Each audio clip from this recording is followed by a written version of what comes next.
The United States makes the UN work when it wants it to work. And that is exactly the way it should be, because the only question for the United States is what's in our national interest. My name is John, and the International Criminal Court is now in session. It is September 14th, 2025, and we are once again looking at the situation within Ukraine. So, let's begin, shall we? First of all, we are going to talk about the Zaporozhzhia direction. The Russians recently have been pushing again in the direction of the town of Stepnogorsk, and as I said in my previous video, they have taken these commie blocks here and are advancing in the southern part of the town. Now, a lot of these areas here right now are gray zones, so we don't really know for sure where the Russians are fighting and where the Ukrainians are defending. If you ask for my opinion, I think so far the Russians have the edge, and I do believe that within a month or so from now, Stepnogorsk as a whole will come under Russian control. It's not a matter of how, but a matter of when. The Russians do have control over the village of Plavny, as I said in one of my previous videos. And, the Russians are so far doing so well in the Zaporozhzhia direction, and I honestly believe that after Stepnogorsk falls, a lot of these empty fields here that go, like, along this defensive line here for the armed forces of Ukraine is just going to collapse. Everything going up to the northern outskirts of Orkiv or Orikov will fall. But that, of course, depends on the fate of Stepnogorsk. But once they get control of this, then the Russians are just going to advance along these empty fields here. And maybe go as far as this river crossing here, which will then give them the opportunity to start FPV droning the city of Zaporozhzhia. So, with that being said, let's move to the Dnepropetrovsk direction / eastern Zaporozhzhia direction too. The Russians have been advancing a lot as of late. They have taken control of Novomykolaievka, and there is a report speculating that they have also taken control of the village of Berezove, which is one of their more notable captures in the Dnepropetrovsk region during the initial invasion phase in 2022. The Russians, though, were kicked out of Berezove alongside these border villages here with Donetsk and Zaporozhzhia region, but now the Russians have reclaimed most of them, and it's only a matter of time before they reclaim Berezove as well. Radov has it painted under the Russians, but I honestly don't think they control it too much yet. It's a gray zone, but I do believe it's only a matter of time before we get news from Vostok Group that the Russians did control or take control of Berezove. And going down south, it appears that it's all but confirmed that the village of Obratny is under Russian control, and Deep State has also admitted the loss of Temirovka too. And in addition, the Russians have advanced further westward towards the village of Novo-Ivanivka. And once they take this village here, it will only be a matter of time before they reach Uspanivka here, alongside these villages along this river here. I honestly believe that the Russians are going to reach this river without many problems. And I heard reports that the Ukrainians are hoping to stop the Russians, like stop their offensive at the village of Vivshinev. Or, I mean, I'm sorry if I mispronounced it, but they're aiming to stop them here in the village of, let's try this again, Vishnive. They're hoping to stop them here, though I honestly think it's stupid, because if they retreat as far as here, then they're just going to give the Russians more control of the Dnepropetrovsk region, and in addition, it's also going to bring them closer to cutting the road off between the town of Pokrovsky and the town of Guleapol, south. And if anything, it only makes life harder for the Ukrainians here. So expect more of both the Zaporozhzhia region and the Dnepropetrovsk region to come under Russian control during the autumn/winter campaign. And I wouldn't be surprised if this is the main thrust of the later part of 2025. I mean, there is a lot of empty fields here. Like, a lot of empty fields. And also, in addition, the Russians are taking control of all these empty fields here. Deep State has a lot of them under gray zone, but it's obvious the Russians control them at this point. And also, I want to mention that the village of Iskra and the village of Zeleny Gai are pretty much back under Russian control at this point. Now, even though Deep State has not admitted it themselves, it's kind of obvious at this point that Iskra is under Russian control again. And also, all these places here alongside the Volcha River are also likely under Russian control.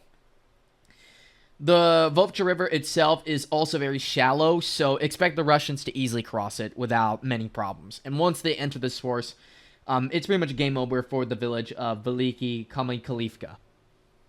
Now, going into the Pokrovsk direction, Udachny has been completely captured by the Russians, like now for sure, like it's actually confirmed.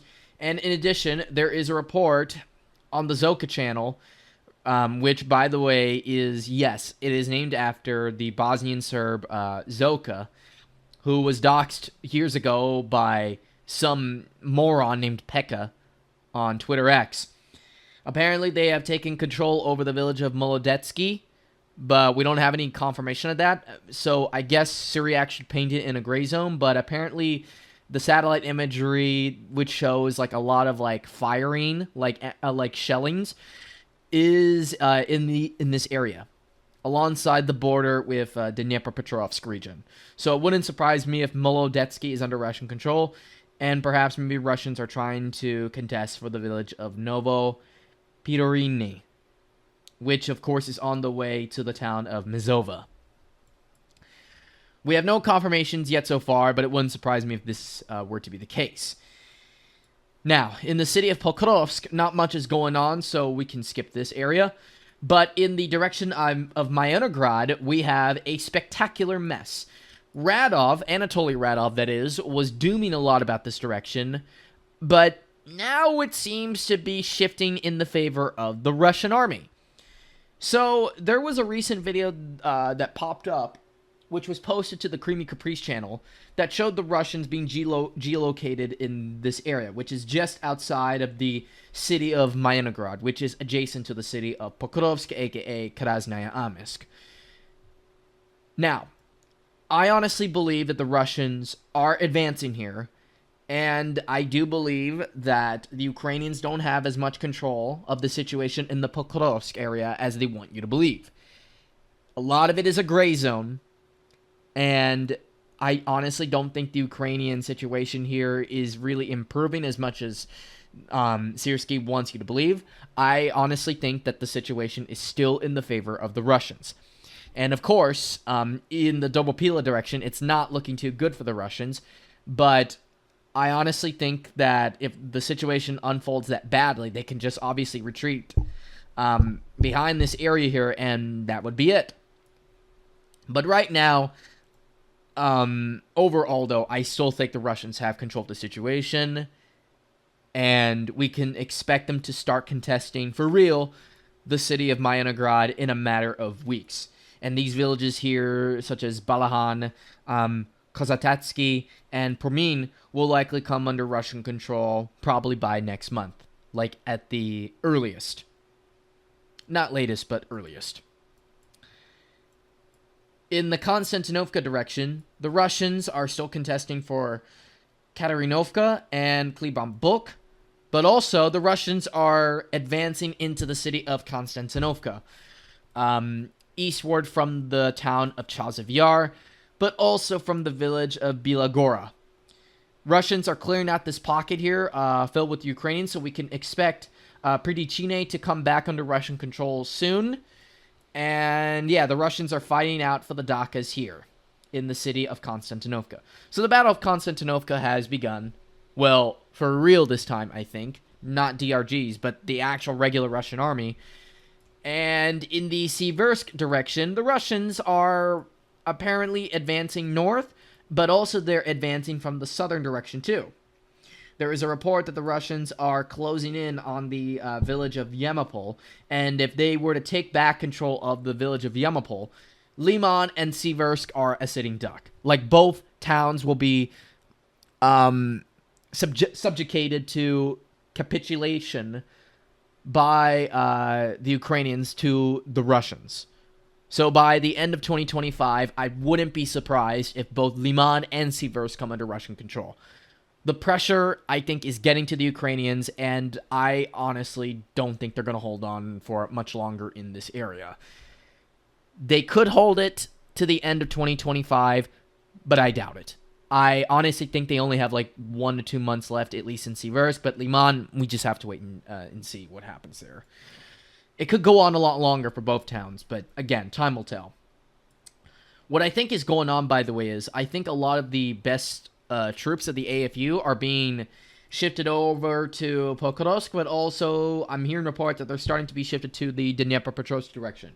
So expect maybe this area to slow down, but expect Liman and Siversk to go faster, and also the Kupiansk direction too.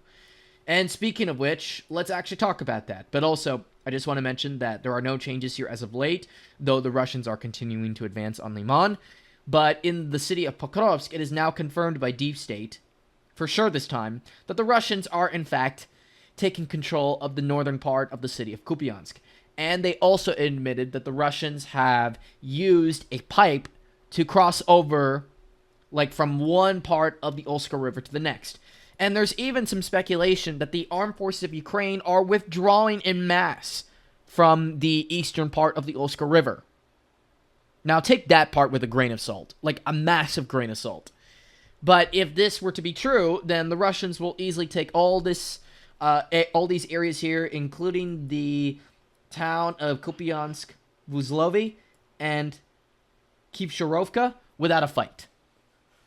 And I do believe it's only a matter of time before that area collapses completely, in addition to Borova direction as well. I think the Russians are hoping to finish the battle for the Oska River by the end of 2025. So that would mean Kupiansk, Borova, Kivsharivka, and Lozove. They're hoping to take everything on this side of the river. And lastly, the Russians were pushed back a little in the Sumy direction by the armed forces of Ukraine from the villages of Kinrativka and Andriivka. And also, Verachny is in a gray zone. Yanakovka has not changed that much. And yeah, that will be it. So I hope all of you guys have found this video interesting, informative, and I guess maybe somewhat entertaining. So let me know what you think in the comment section below, what you think of the current situation in Ukraine. And yeah, so I'll see you guys next time in a few days from now, and goodbye. Stay safe.